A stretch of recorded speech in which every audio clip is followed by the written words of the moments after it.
class 8 students, welcome back to the Smart Learning channel. So today we are going to discuss about the cytoplasm. Okay, so before starting that, let us observe the human cell, that is cheek cells. Okay, so activity 8.4. Yes, I have told you that in this video I am going to explain you this activity. So you have to take a clean toothpick. Okay, you all have used toothpick. You have to take a clean toothpick or a matchstick with tip broken. Tip जो होता है ना matchstick का, suppose this is a matchstick, तो उसका जो tip होता है इसको आप यूज़ मत करना, बस ये वाला पार्ट को आपको यूज़ करना है. So you can take the matchstick also और you can take the toothpick. Okay, scrap inside your cheek without hurting it. तो आपको क्या करना है, चीक के जो अंदर होता है ना, आपको उसको थोड़ा सा स्क्रैप करना है. ठीक है, ज़्यादा जोर से मत करना जैसे कि आपको हर्ट हो, धीरे धीरे करना. ठीक है, स्क्रैप कर लिया आपने.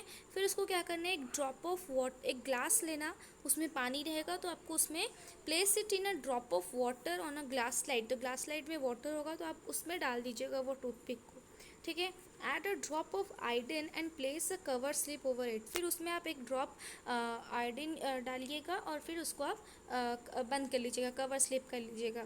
Alternatively add 1/2 drops of methylene blue solution. फिर आपको क्या करना है, 1 से 2 ड्रॉप आपको मिथाइलिन ब्लू सोल्यूशन डालना है. ये आप लैब में ही कर सकते हो.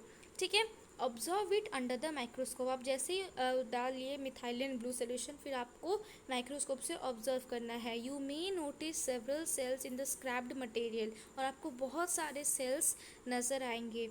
You can identify the cell membrane, the cytoplasm and nucleus. A cell wall is absent in animal cell. हम आपको बताए थे एनिमल सेल में सेल वॉल नहीं होता है. एनिमल सेल क्या होता है, ह्यूमन भी होता है ना, तो ह्यूमन में भी जो सेल वॉल नहीं होता है. ठीक है, तो आप जो वो माइक्रोस्कोप में देखोगे तो आपको सेल मेम्ब्रेन दिखाई देगा, साइटोप्लाज्म दिखाई देगा, न्यूक्लियस दिखाई देगा, बट सेल वॉल दिखाई नहीं देगा because cell wall is absent in animal cell. ठीक है, चलिए इसका पिक्चर भी हम आपको दिखाते हैं. See, this is the human cheek cell. और इसमें ये जो पार्ट है इसको हम लोग न्यूक्लियर मेम्ब्रेन बोलते हैं. And this part is called cell membrane. ये जो आउटर कवरिंग आप देख रहे हो इसको सेल मेम्ब्रेन बोला जाता है. और उसके अंदर में जो जेली सब्सटेंस आप देखोगे उसको बोला जाता है साइटोप्लाज्म. और सी, न्यूक्लियस और न्यूक्लियर मेम्ब्रेन क्या होता है. Suppose this is a nucleus, तो ये न्यूक्लियस, ये है न्यूक्लियर का membrane.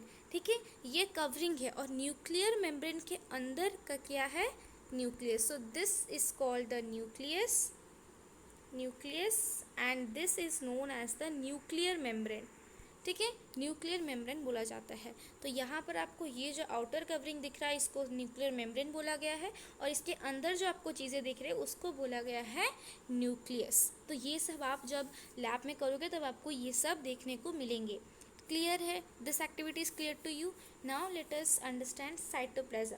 So it is the jelly like substance present between the cell membrane and the nucleus. तो सेल साइटोप्लाज्म आपको कहाँ पर देखने को मिलेगा, सेल मेम्ब्रेन और न्यूक्लियस के बीच में. सेल मेम्ब्रेन और न्यूक्लियस के बीच में ये सब जो है इसको बोला जाता है साइटोप्लाज्म.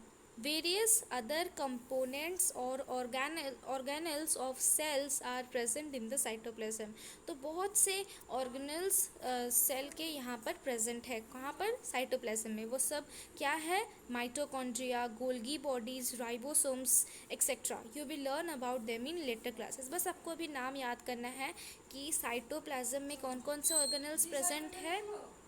सो कौन कौन से ऑर्गेनल्स प्रेजेंट है साइटोप्लाज्म में, those are the mitochondria, Golgi bodies and ribosomes. ये सब के बारे में लेटर क्लास में आप इसको पढ़ोगे.